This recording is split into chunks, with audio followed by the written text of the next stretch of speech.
Tonight on Love Live at 6, farmer Henry Plett dies in a crop duster aircraft crash. San Antonio Village residents face house damages, power outage and water shortage due to an overnight freak storm. CEO Chester Williams rejects reports that NBC is evicting them from the bus terminals. A $20 million biochar facility is planned for Barrelboom, with promises of jobs, agricultural support, and carbon credit earnings. Belizean American Mark Anthony Stevens receives a 12-year sentence after pleading guilty to attempted murder. Belize moves toward electronic monitoring of its high seas fishing fleet by 2027. And opposition leader Tracy Panton says she had no authority over decisions involving the Brads-Bolito contract. Stay tuned for these stories and more in tonight's newscast. The success of my business means a lot to my family, especially my brother, because I'm continuing his legacy, making butterfly art collages. It was very hard for me to receive payments. I had to go directly to meet the person I'm purchasing from and who I'm selling to receive payment. Because I opened my business account with Atlantic Bank, now I can make and receive payments online, and this has made my job much easier. Atlantic Bank, building the future together. Belize assumes the presidency pro tempore of the Central American Integration System, CICA. Over the next 6 months, Belize's presidency will focus on strengthening the region's integration agenda, with priority placed on cooperation in energy, climate change, migration, and security.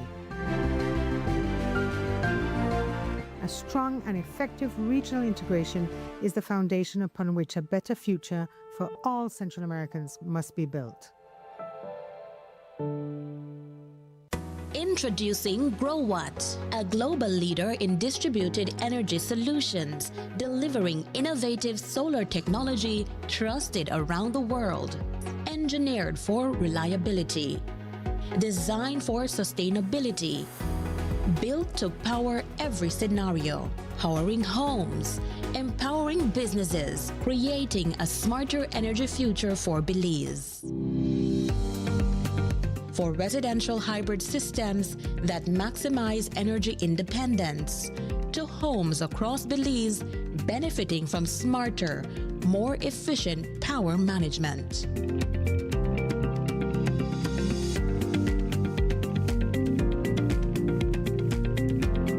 GrowWatt off-grid solar storage solutions bring dependable electricity to locations beyond the traditional power grid, providing clean, reliable energy whenever and wherever it is needed.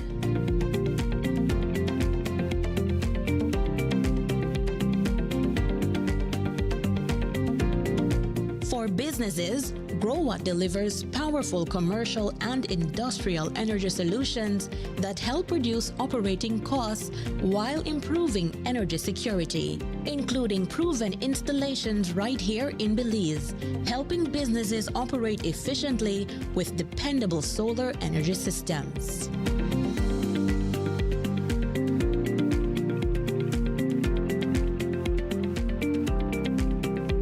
As transportation evolves, GrowWatt EV charging solutions help power the future with clean energy.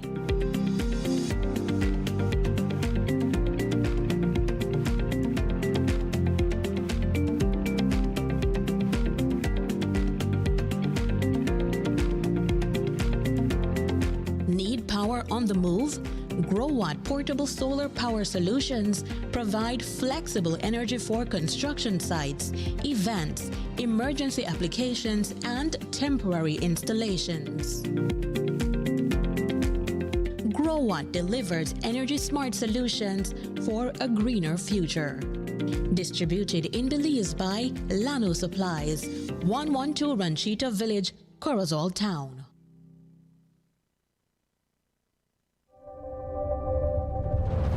Cada conexión es más que solo una señal, es un estudiante abriendo las puertas a su futuro a través de la educación digital. Una mente joven atreviéndose a soñar en grande. Nuestra cultura compartida con el mundo en tiempo real. Y héroes cotidianos respondiendo al llamado del deber cívico. Cuando nos conectamos con Digi, empoderamos a Belice. Iowa Belizean. Of course, I will make sure the place clean, especially the places then where we treasure. Iowa Belizean. Of course, I have a bag for my garbage in my car. Iowa Belizean. Of course, I believe that all of we should do for we part to protect the environment. Iowa Belizean. Of course, I teach my picnic from small enough to throw garbage on the ground. Iowa Belizean. Of course, on and off the court. We unite as a team to keep Belize clean. As Belizeans, let's trash the habit and not the beauty. Pelican is more than just brewed in Belize. It's made of Belize. And being made of Belize means being authentic, unique, and proud. This is what that looks like.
Pelican, the bear of Belize.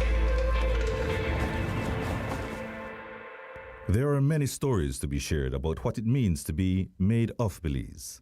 Join Pelican in celebrating our Belizean heritage by sharing your unique story.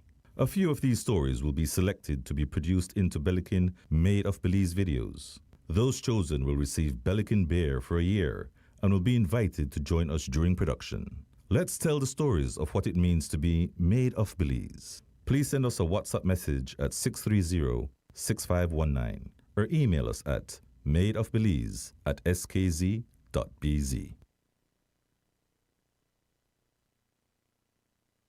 Good evening, Belize, and welcome to Love Live at 6 with your news for tonight. I am Tamar Jones. A farming community in Spanish Lookout is mourning the loss of one of its own following the crash of a crop duster aircraft this morning. 42-year-old farmer Henry Plett was reportedly carrying out aerial fertilization over cornfields when the aircraft went down in the Mennonite Beach area. Police and scene investigators processed the crash site near Riversdale Road, that's near Riverside Road, as they continue their investigation. Our Cayo correspondent LJ Wade has more.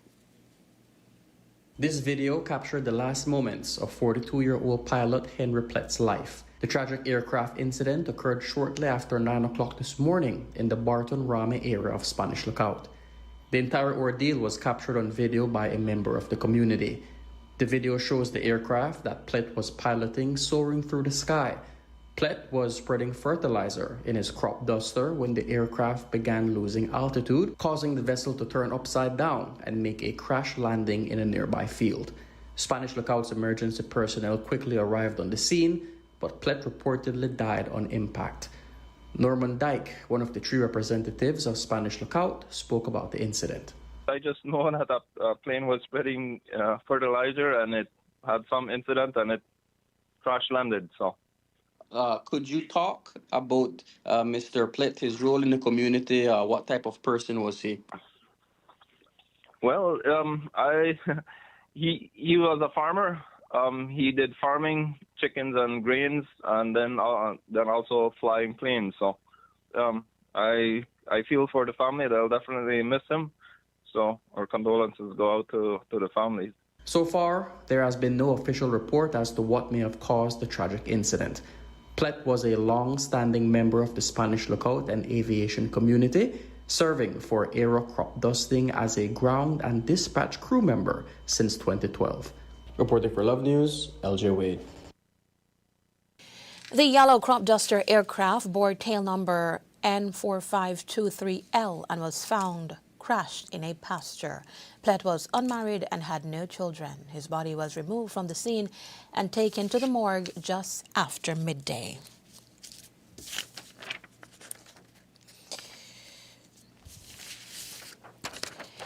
Residents of San Antonio Village in the Toledo district are assessing the damage after a freak storm swept through the community last night. The southern weather event reportedly brought strong winds and heavy rain, leaving several residents concerned about the condition of their homes and other properties. Love News understands that the storm affected parts of the village during the night, though a full assessment of the damage is still being carried out. Our senior correspondent, Paul Mahung, traveled to San Antonio Village this morning, where he spoke with Village Chairman Jeremiah Salam about the impact on residents and the immediate needs in the community. We are here in San Antonio, Toledo, assessing and helping removing all the debris that are on the road in San Antonio. Last night, at about 9 o'clock, everything was fine. But when 10 o'clock strike, our heavy rain started to ravage the community. Then from there, we had this strong wind that came. I believe it's like a tornado, a freak storm it is, and destroyed a lot of trees that were on the road here in the village. Hence the reason that we are clearing early this morning. And I am very thankful for NEMO to show themselves and give us a lot of assistance. We have BEL here as well working for us today. I will thank them very much. Also, I want to thank all our community people who came out to assist us early this morning with their machete, their axe, and power saw. Also, I'm very thankful that there is no fatalities, nobody's injured or nobody died during this freak storm. Have they brought out any physical assistance or help? Yes, I have a new brand power saw that we are using right now. Oh, one thing I forgot to mention. One part of the village have electricity, and where the storm passed, we do not have no electricity. The next thing is that we do not have no water, no potable water. Why? Because the rain, the heavy rain that came, washed out some pipe from the ground, and also that pipe that crossed the creek, it's swollen and it washed it away. Hence the reason we don't have no potable water right now. Maybe we could ask the minister to send the water bowser here for our community. Storm came as a surprise to many residents. Meteorologist Derek Rudon spoke with Love News about the weather conditions that led to the storm. There were some showers and thunderstorms moving into that area last night, and the thunderstorms were strong or severe, and they were accompanied by gusty winds, or strong gusty winds, I should say. Our station in Punta Gorda recorded 33 knots.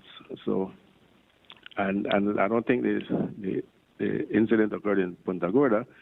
So we're somewhere nearby, and so the gusts were 33, maybe even more than that at the location. So there were gusty winds accompanying this thunderstorm, and that's what people call the freak storm. According to Salam, a portion of the village remains without electricity, and several potable water containers were destroyed during the storm. Officials from the National Emergency Management Organization visited the community today to assess the damage, while Belize Electricity Limited dispatched crews to restore power to affected areas. Village residents, along with members of the village council, also joined efforts to clear debris and assist with the cleanup.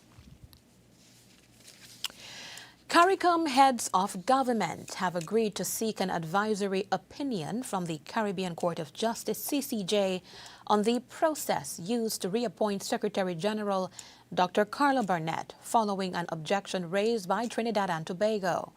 The decision was reached during a retreat of regional leaders yesterday ahead of the 51st regular meeting of the CARICOM Conference of Heads of Government now underway in St. Lucia.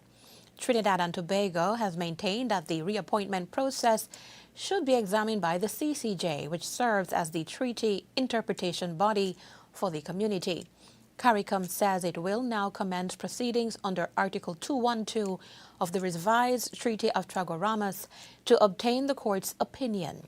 In the meantime, leaders have agreed that the status quo surrounding the Secretary General's reappointment will remain in place until the advisory opinion is received and considered.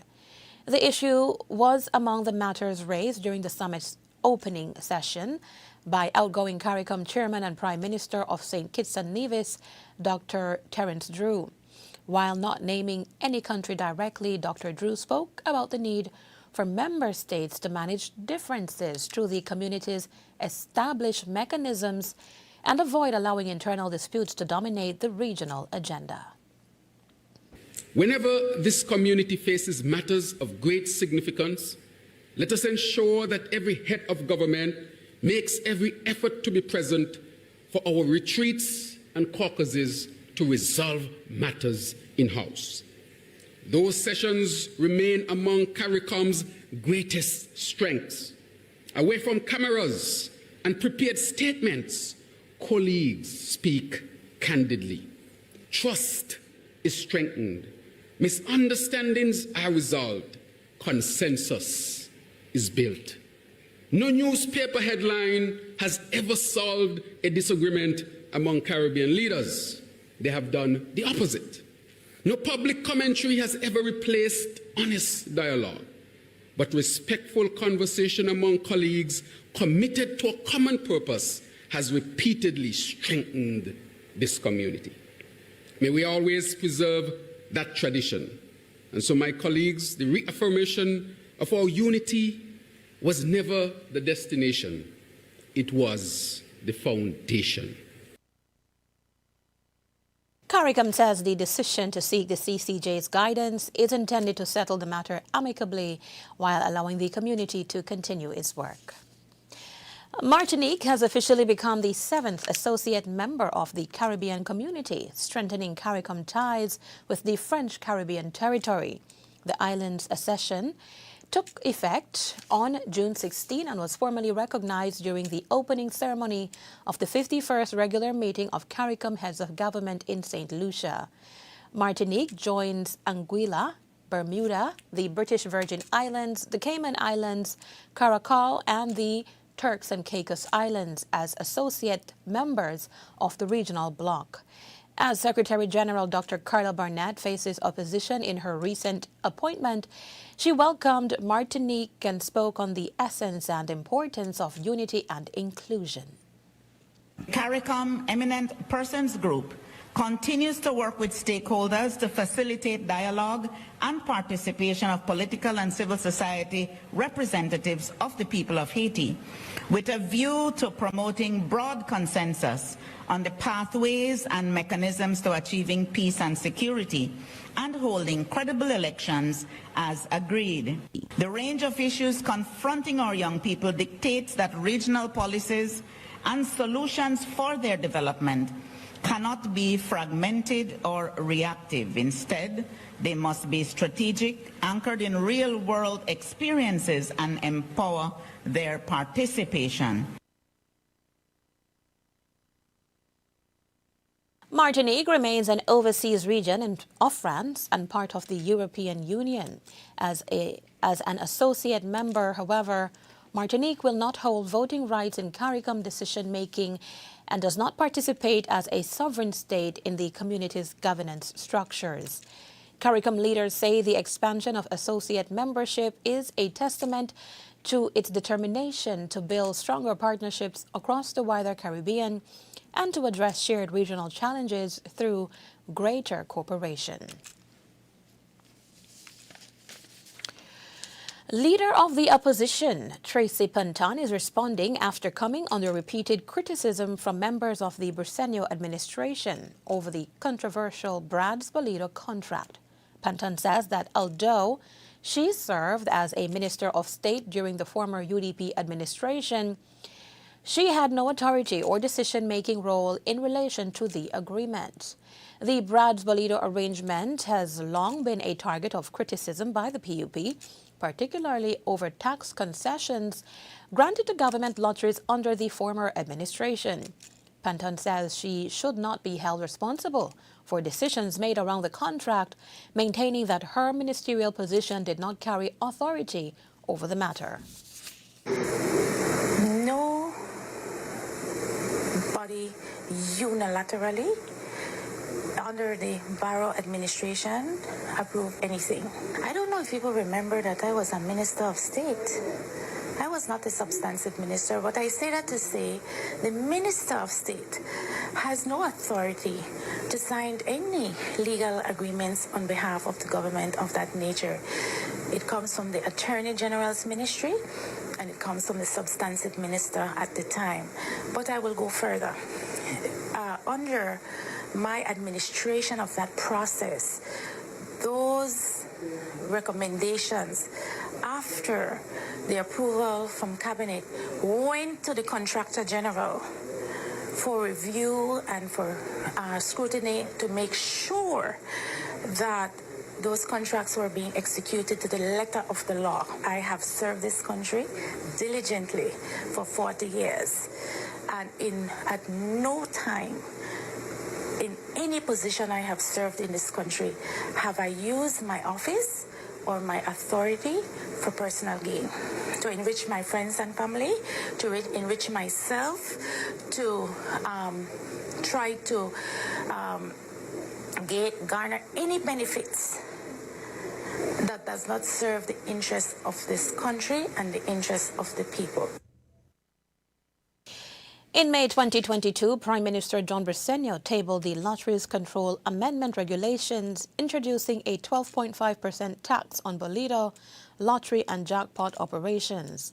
Those regulations reversed in 2011 statutory instrument under the former Barrow administration that exempted government lotteries from taxation, based on the principle that government could not tax itself. The Briceño administration has argued that the exemption resulted in Brads receiving tax benefits estimated in the tens of millions of dollars. The National Assembly is inviting applications for the post of Ombudsman. It is a move that was expected several months ago after the former ombudsman's contract was not renewed. The vacancy notice issued by the National Assembly says suitable applicants can now submit applications for the position with a deadline of Friday, July 24. Applicants must hold at least a bachelor's degree in law, business administration, public administration, or another related discipline. While qualifications as an attorney at law or advanced law degree would be an asset, it is not a mandatory requirement. Candidates must also have a minimum of 8 years of relevant professional experience. Last week, Minister of Foreign Affairs Francis Fonseca was asked about the vacancy and the planned move toward a human rights office. Obviously, our objective is to fill the office as quickly as possible. But there's a process that we have to follow. It goes through the National Assembly. So that process is being followed. They have to advertise the position. And as you pointed out, there's a transition taking place. We're transitioning from just an ombudsman's office to this National Institute, Human Rights Institute. So that takes a lot of work involved in that transition process. But that work is ongoing, and I expect that very shortly they will be advertising the post, and we will be able to fill that post through the National Assembly. It's an important post. But people should remember that, under the UDP, we didn't have an ombudsman for 2.5 years. 2.5 years we didn't have an ombudsman in this country. The ombudsman's post has been vacant now for a few months, 4 months, I believe. And yes, we have to fill it. It's an important post we have to fill, but the reality is we're dealing with a transition, and we have to make sure that that transition process is done properly. And once that is concluded, then obviously we can fill that post. The Ombudsman investigates complaints from the public involving alleged wrongdoing, misconduct, or corruption by government departments, local authorities, statutory bodies, and state-owned enterprises. The office also has responsibilities under the Freedom of Information Act, including reviewing certain cases where access to public documents has been denied. The vacancy comes as the Office of the Ombudsman is being transitioned into Belize's National Human Rights Institution, with an expanded mandate expected under the country's international human rights commitments. The successful candidate will be expected to help shape and implement that transition while continuing to carry out the office's current legal responsibilities.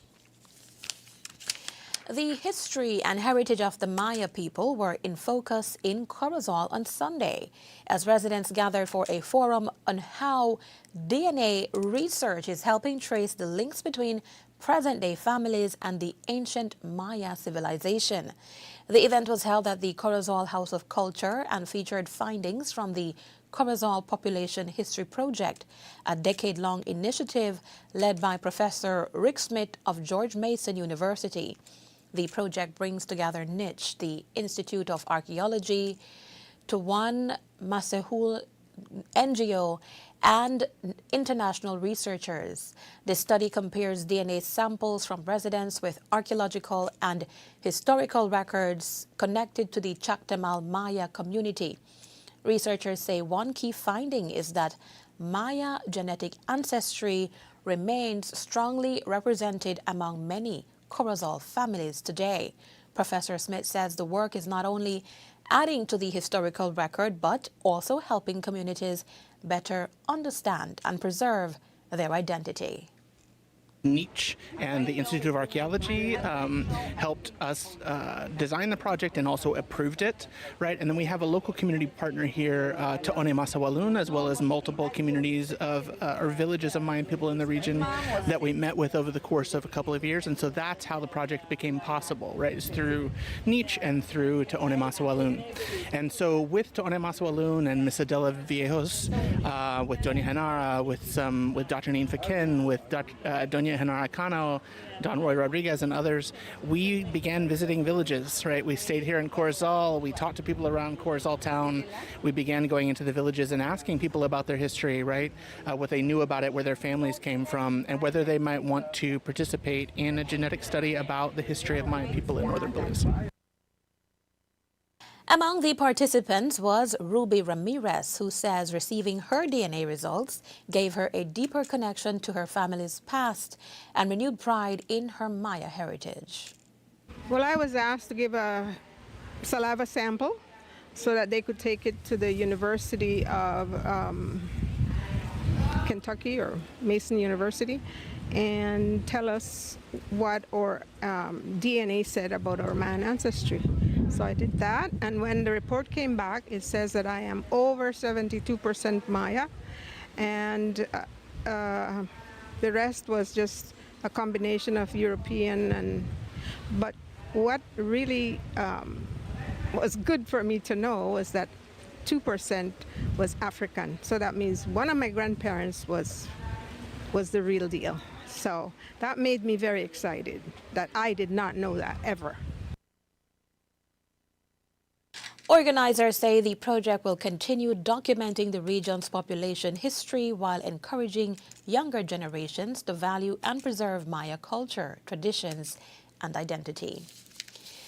The Ministry of Transportation has rejected claims that Transport Department officers are being evicted from bus terminals across the country by the national bus company NBC. The allegation was circulated by the Guardian newspaper, which claimed that officers stationed at the Corozal and Belize City bus terminals had been told they would have to relocate because NBC now owns the buildings where they operate. But Chief Executive Officer in the Ministry of Transport, Chester Williams, says that report is not true. In a text response to Love News, Williams explained that the Department of Transport is expanding its services countrywide, and the current office spaces at several terminal buildings are no longer adequate. According to Williams, congestion has become a major concern, particularly as the department grows and more members of the public access its services. He says the ministry is therefore planning to relocate Transport Department offices in Dangriga, Belize City, and Corozal to more suitable locations. Williams says the move is not being driven by an eviction, but by the need to improve service delivery. Beltrade is investing in the growth of Belizean entrepreneurs, and today 22 business owners received grants through the second cohort of the Belize Enterprise Empowerment Project, or BEEP, during a ceremony in Belize City. The funding is expected to help them expand their businesses and create new opportunities. Here's that report from Love FM's reporter Zaina Agustin. 22 Belizean entrepreneurs are receiving a boost as they work to expand their businesses. Today, Beltrade awarded grants to the second cohort of participants under its Belize Enterprise Empowerment Project, better known as BEEP, during a ceremony held at the Atlantic Tower in the Belize City. The cohort, which includes 15 women and 7 men, successfully completed the program's training and business development process, earning the opportunity to receive financial support to further strengthen their enterprises. BEEP was created to support micro, small, and medium-sized businesses by providing entrepreneurs with tools, knowledge, and resources needed to improve their operations. Through months of training, participants worked on refining their business plans, strengthening their entrepreneurial skills, and preparing for their next stage of growth. For recipient Darlan Usher, owner of Music Production, the grant represents an opportunity to invest in his business and acquire resources that will help him expand his services within Belize's creative industry. It's definitely a major step for me and my business in that it provides and allows me to provide better quality service for my clients. I'm able to expand my equipment and in doing so I'm able to provide more services for the clients. I definitely want to be able to provide better services for customers not only in my surrounding area but also the rest of the country and maybe even outside of the country. Another recipient, Dawn Humes, owner of Dawn's Essential, says the program provided valuable guidance throughout the process. She says the experience helped entrepreneurs better understand their businesses, identify areas for improvement, and prepare themselves for future growth. I have to say the process was a little rigorous, right? We got to learn about the business from the beginning to the end, which is a good thing. And one thing I could say that each of us know now how to manage and how the steps it will take for us to have a prosperous business. The challenges, well, I could say maybe the major challenge is just getting that true to everyone, social media, getting up to date with that, AI, and certain things that helps us now, I use this BEEP program as a catapult into the next level of this business. So I am excited and I can't wait, and us ladies, I can't wait for you all to see the products that we will provide. The initiative, according to Beltrade's Executive Director Ismail Quiroz, is about creating opportunities for Belizean entrepreneurs and helping them build businesses that can contribute to the wider economy. So this is cohort 2 of the startup category under the Belize Enterprise Empowerment Project, which is a MSME enhancement program in terms of it being an opportunity for businesses to get capacity building, training opportunities, business advisory services, ultimately leading up to applying for, pitching, and receiving a grant. Finding what sets you apart and being innovative, thinking outside the box, partnering, and really being determined to see through your business to success. The second cohort of BEEP recipients now move forward with the support and knowledge gained throughout the program. as they work to turn their ideas into stronger and more sustainable businesses. Zena Augustine reporting for Love News. The United Democratic Party, UDP, has announced that Bernadette Bernie Fernandez will receive the party's endorsement as one of its councillor candidates for the upcoming San Ignacio Santa Elena municipal elections without facing a convention challenge. According to a message circulated among party colleagues, the decision follows backing from the UDP Central Executive Committee. While Fernandez's candidacy will not go to a vote at convention level, the UDP says a convention will still be held to select the party's remaining 5 councillor candidates for the Twin Towns. The proposed date is Sunday, August 2, subject to any further recommendations from the Western Regional Leadership Team. The party says the exercise will be conducted as a closed convention, meaning only UDP members will be allowed to participate in the selection process. PUP officials, delegates, and officers will not be permitted to take part. The announcement gives Fernandez an early endorsement from her party as the UDP begins putting together its full slate for the San Ignacio and Santa Elena municipal race. There's more news ahead, but first we take a break. This is Love Live at 6, and we'll be right back. Stay with us. Need a fresh new kitchen, flip that switch ignition. G appliances shine. Every knob, every line, all align and turn the shower on. Feel gold, cooler in the chrome. So bold from the tiles to the tiny screws. We've got the wow you'll choose. All in one place, Design Depot. Everything you need for the life you want. Let's go. From the floor to the paint to the patio glow. Build it up, light it up. Watch your dream home grow. All in one place. All in one place. All in one place. All in one place. All in one place. Design Depot. All in one place.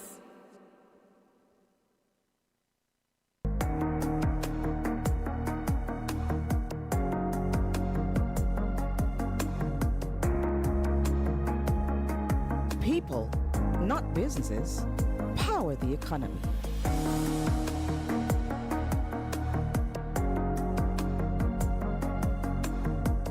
And they deserve to be acknowledged, appreciated, and compensated for their efforts.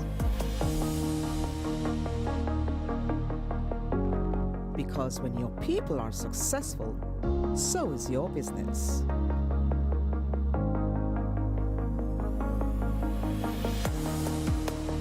Neo People, simplify your HR and payroll needs with one powerful solution. Back to School 2026 with the Angelus Press is here. And this year is bigger and better. We're talking unbelievable deals all summer long. Starting June 15, stock up on all your school essentials. New notebooks, check. Fresh backpacks, check. Prices that make you smile, double check. Mommy, I want my new Samsonite backpack. That's right. Samsonite still offers a sweet 1-year warranty. And hey, you even get a free merch with purchase while supplies last. Stay in the loop by following the Angelus Press on social media. Every Friday during our back to school season, look out for our jaw-dropping This Stuff for Real deals. So before you shop, make sure you follow The Angelus Press, your back-to-school headquarters all summer long. The Angelus Press and the Love Foundation, transforming lives with love.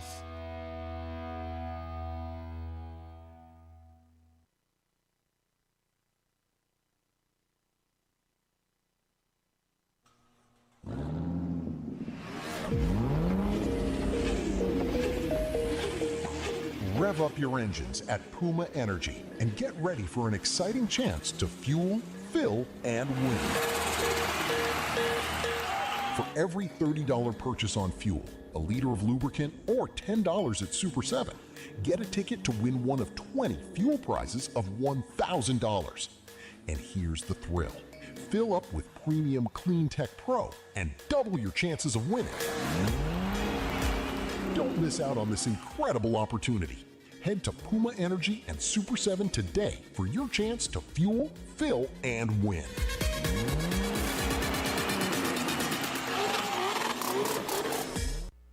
Commercial Cleaning and Products of Belize, CCP, formerly known as Carpet Care Plus, offers a wide variety of professional restorative cleaning services and products in Belize. With over 20 years of experience in the industry, our mission has always been to provide our customers with the best products and services for quality, safe, and environmentally friendly cleaning. What separates us from the rest? The services we offer. Fabric cleaning for all types of carpets, upholstery, walls, and drapes. Vehicle detailing for both the interior and exterior. Total restorative cleaning of ceramic and porcelain tiles for floors, walls, marble, granite, limestone, travertine, clay, and more. Degreasing and polishing of the entire kitchen and all its equipment. Also custom concrete designs. We are a supplier of the most cost-efficient and economically viable products when you buy our specialized super concentrated formulas, such as cleaners, disinfectants, deodorizers, and sanitizers. Additionally, we also carry professional cleaning equipment, such as mops, buckets, vacuums, doormats, and window equipment, which are very durable and practical. You can order any of our products online at www.ccpbelize.com. CCP Belize uses only trained technicians, professional commercialized equipment, and EPA certified products. Our products are 100% biodegradable. We also have certified green products, which are used by Green Globe approved companies. Visit us at 68 North Front Street, Belize City, or contact us at telephone 223-1820. Email us info@ccpbelize.com.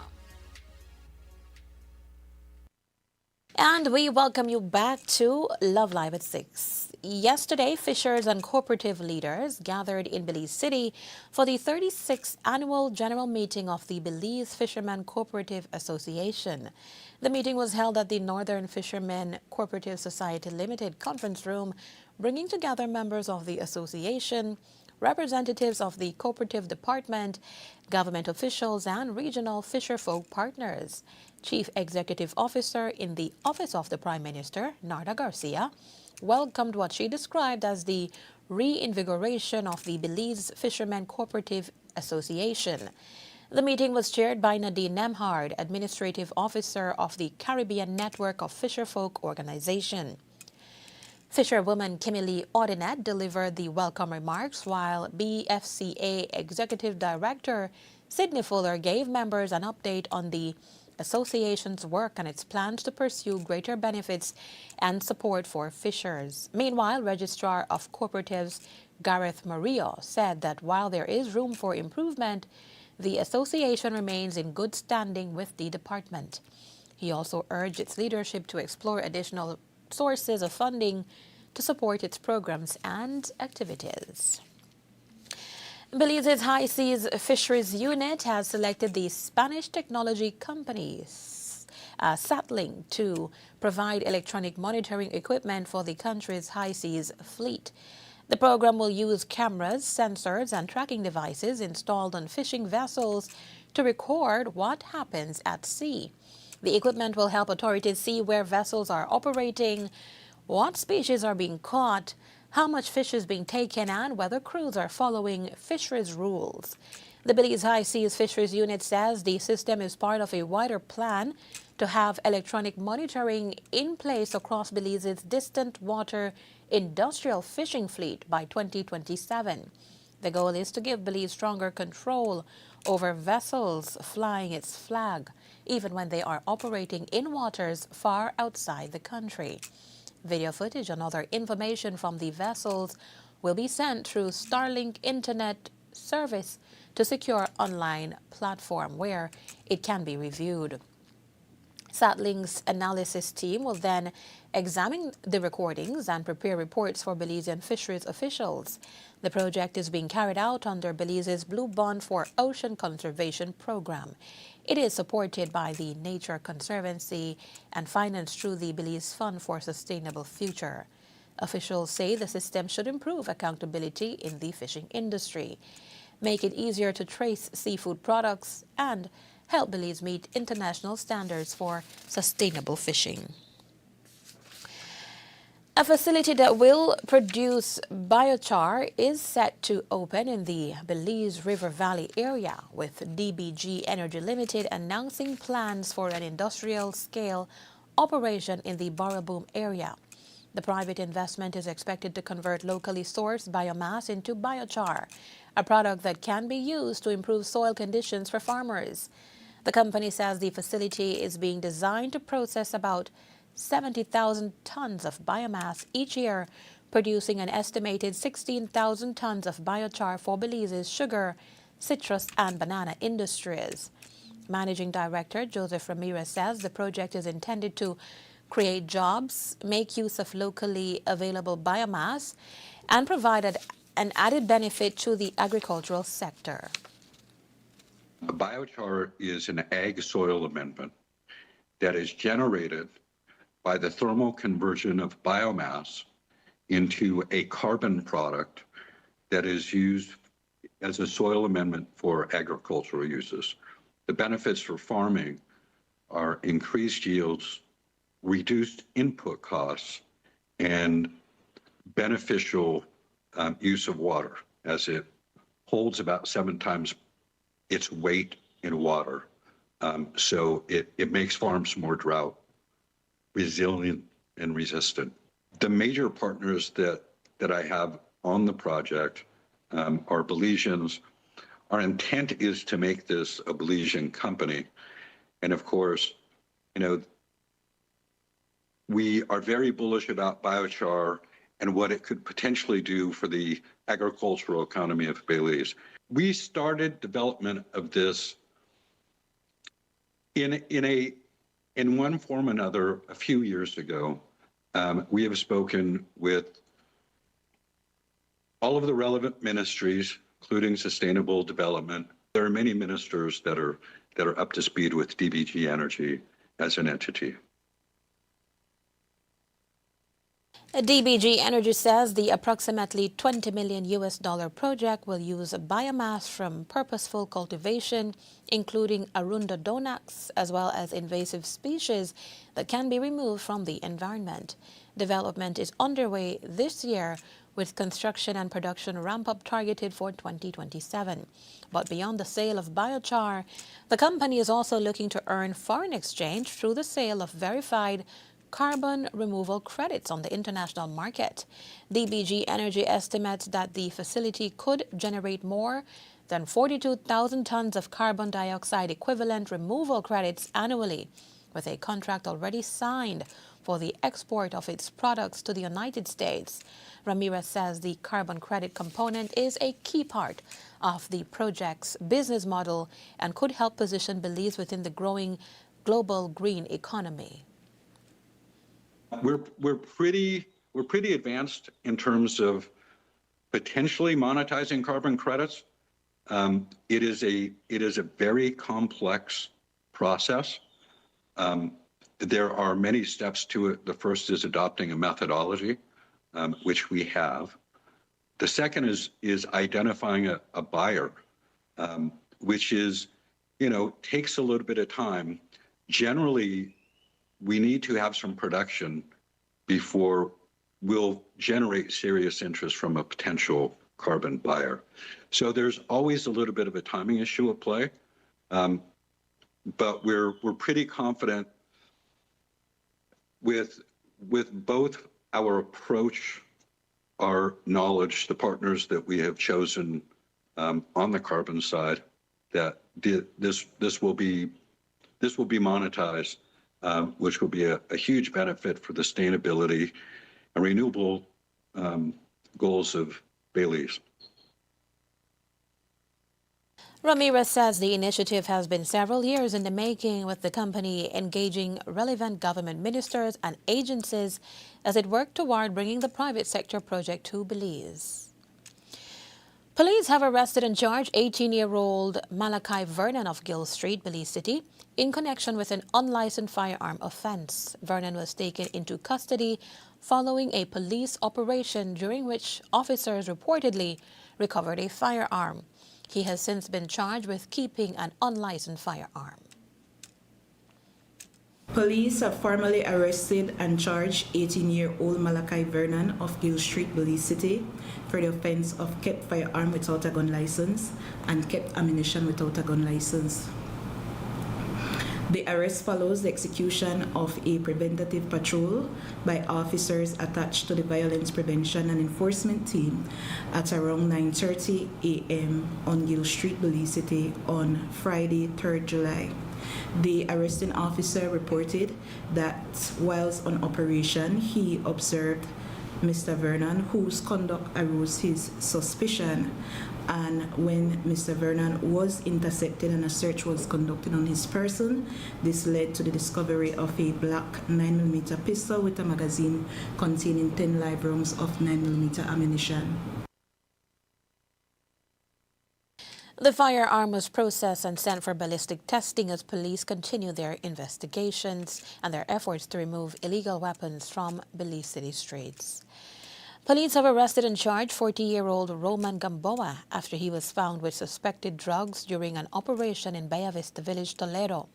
According to police, officers were conducting operations in the village when they searched Gamboa and discovered a quantity of suspected controlled drugs. He was detained and later charged in connection with the discovery. Police in Bella Vista have formally arrested and charged 40-year-old Roman Gamboa of Bella Vista Village for the offense of possession of controlled drugs with intent to supply another. The arrest follows a joint operation that was conducted by the specialized units operating in that area at 8 o'clock a.m. on 2nd July 2026. The arresting officer reported that Gamboa was observed digging in the soil in an open lot in an area that is known to be used by peddlers of drugs. And when the officers approached, he began to walk off and he was observed throwing a plastic.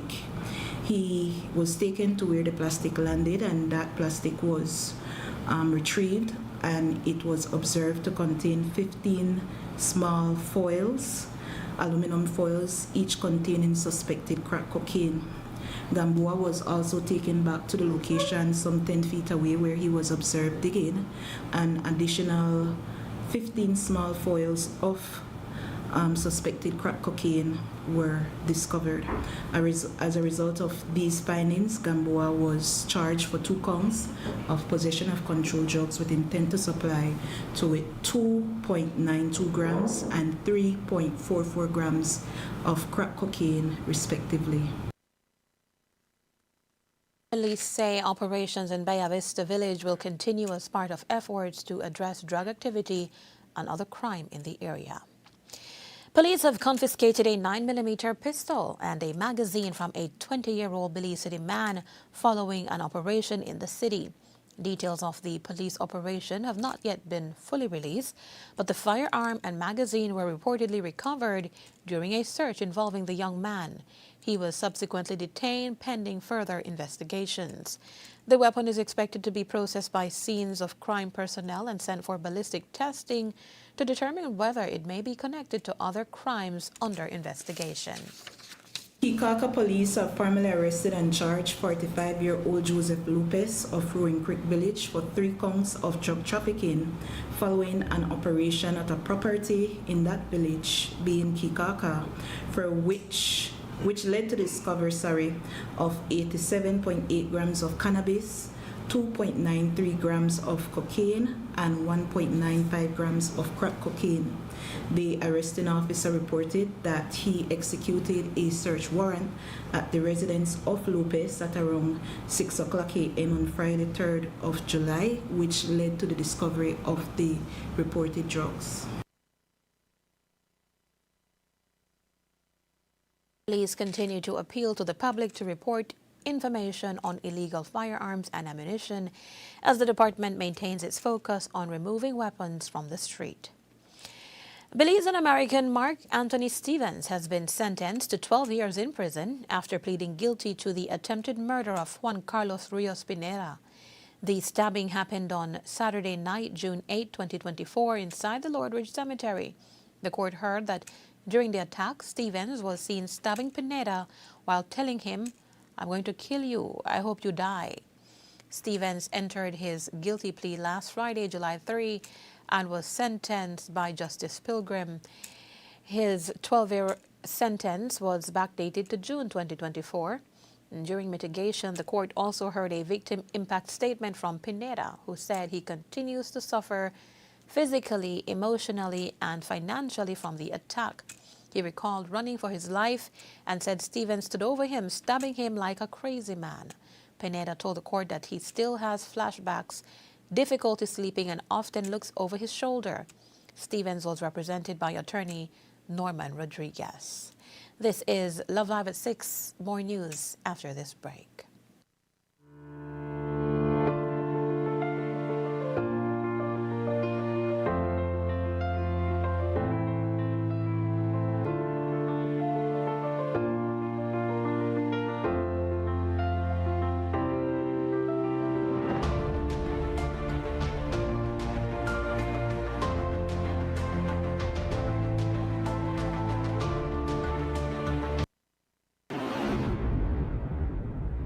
If this is an emergency situation, please call 911 right away for immediate assistance. Do not use the Crime Stoppers program in an emergency situation. Do you have information about a crime or a fugitive in our community? You can submit a tip anonymously with your smartphone. Using this program in safeguarding our community also protects your identity, keeping you out of the court system, and could earn you a cash reward. Here is how it works. Download the free P3 Tips app from the Apple Store or Android Market. P3 is the provider of our secure anonymous tip collecting software. Open the app and create a PIN, but be sure to remember that number, then select your location. Next, select the type of crime. When submitting a tip, be as specific as possible. Remember, the more information you give the officers, the more likely it is that we will be able to identify the suspect or confirm a crime has taken place. This ultimately helps when making arrests. Information leading to an arrest can earn you a cash reward of up to $1,000. Never put yourself in danger to gather information. However, if you have a picture, video, or audio that will help officers, you can upload them from your phone. Once you click Submit Tip, P3 will ask to send you notifications. You choose what's right for you. Once your tip is submitted, you'll be given a tip ID and password. Keep that info safe as you'll need it to check the status of your tip. Using the app, simply log back in using the PIN you created when you first opened it. Check back if your tip leads to an arrest. You'll be told how much you were rewarded and how to anonymously collect your cash. Adawa Belizean. Of course, I will make sure the place clean, especially the places then where we treasure.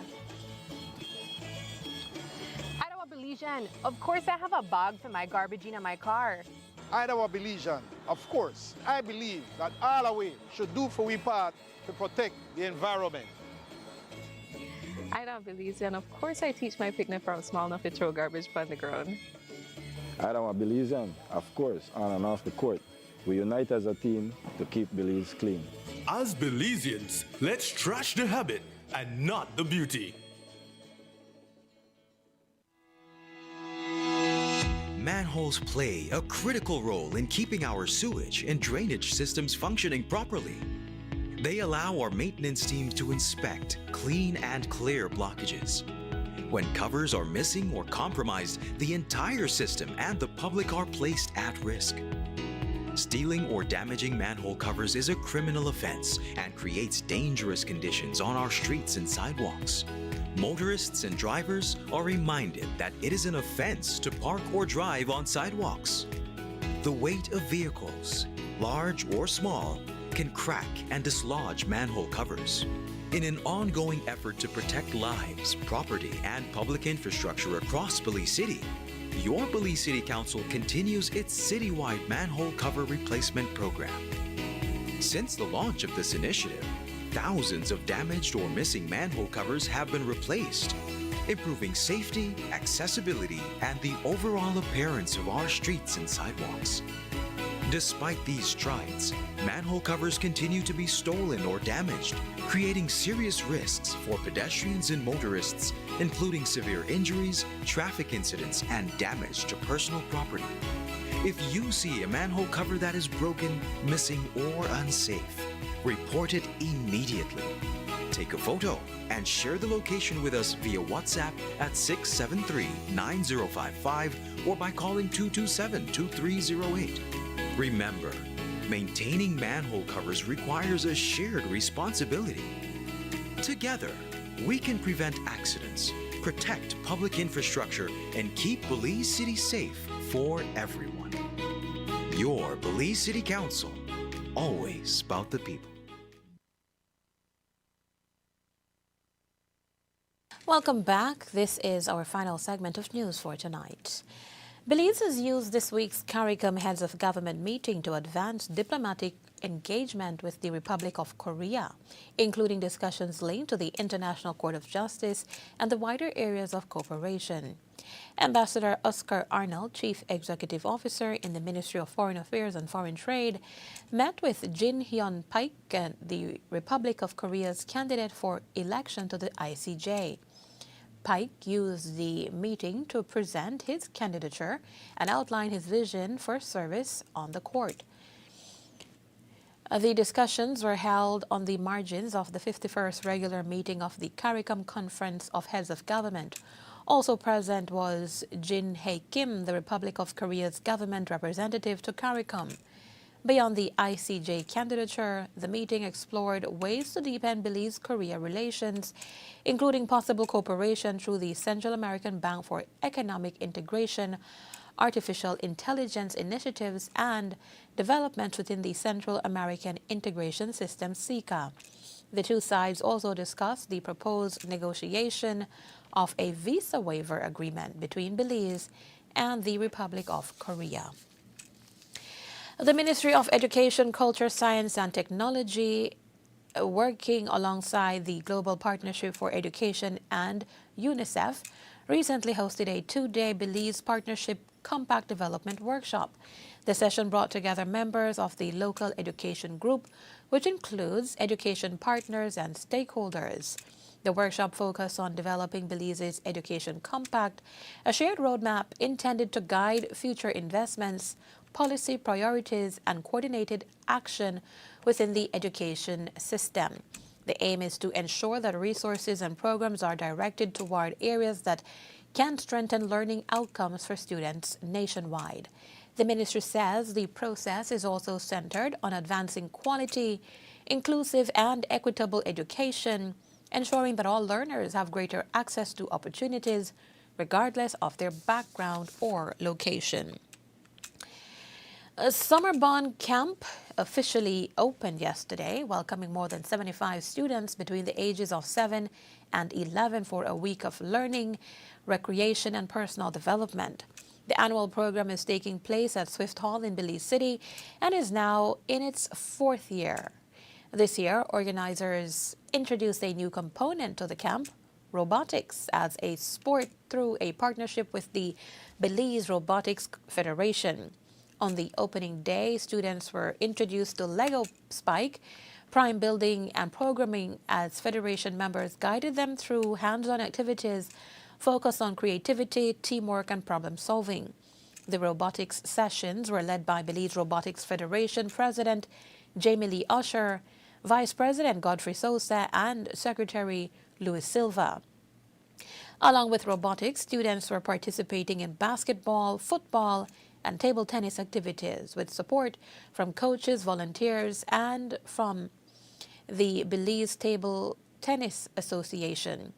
The organizers of the Summer Bond Camp, Carolyn Gentle Genity, noted that the camp adds to character building through guidance from counselors and community partners, including the Belize Red Cross and St. Catherine's Academy alumni. The camp itself is structured on education, service and gratitude, sports, and I missed one, service and gratitude, sports, education, and arts. Those 4 are also built on the same 4 pillars of attachment, involvement, commitment, and belief. Sports, for instance, is very important because it's the only one where the student has choice. So we always have at least 3 different types of sports. So this year we have table tennis, we have basketball, and we've added robotics. Super excited for the students to be exposed to that as a sport. But they have choice. They get to choose. And so every day they get all these 4 subjects. So think of your time in school where you'll do English in the morning in high school, and you'll probably do math, and then you'll do science. That's how they rotate through their courses. So they'll do one, they'll probably do education, they'll go to art, and so the groups ebb and flow through that process. Now for education, they get to learn about decision making. What is money? Why do you use money? What are the different things that you use money? You may use money to donate. You may use money to save. You may spend it on things that you need. So help them to understand that. This year we have HRCU. That's a part of the camp. That's this year we have HRCU joining us as well. And they are also talking about savings. We have Belize Bank coming, also talking about innovation in saving and use of money. So we have a bunch of good partners working with us. This year's program also includes pre- and post-camp surveys to track students' growth. Students will also receive educational sessions from Belizean rocket scientist Dr. Policarpio Soberanis, founder of Anansi Lab LLC, during the week. Summer Bond 2026 is led by Dr. Gentle Genity and supported by educators, volunteers, and community partners. The 5-day camp will conclude on Friday with a showcase where students will present highlights from their activities and learning experiences. And this has been Love Live at 6. We want to say thank you for watching, and we invite you to join us again tomorrow night for another live updated news broadcast. Until then, do have a good night, and we take a look at the latest in weather news.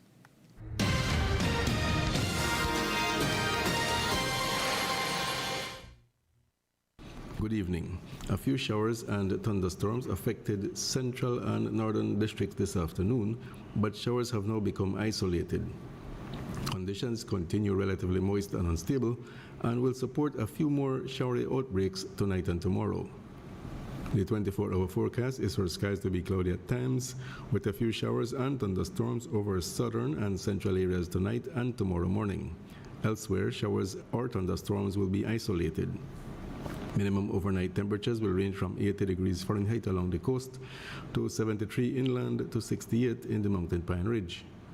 Winds over the open sea will be from the east to northeast at 10 to 20 knots, and seas will be choppy. Near heavy showers or thunderstorms, however, winds will become strong and gusty and seas locally rough. Therefore, operators of small crafts should exercise caution.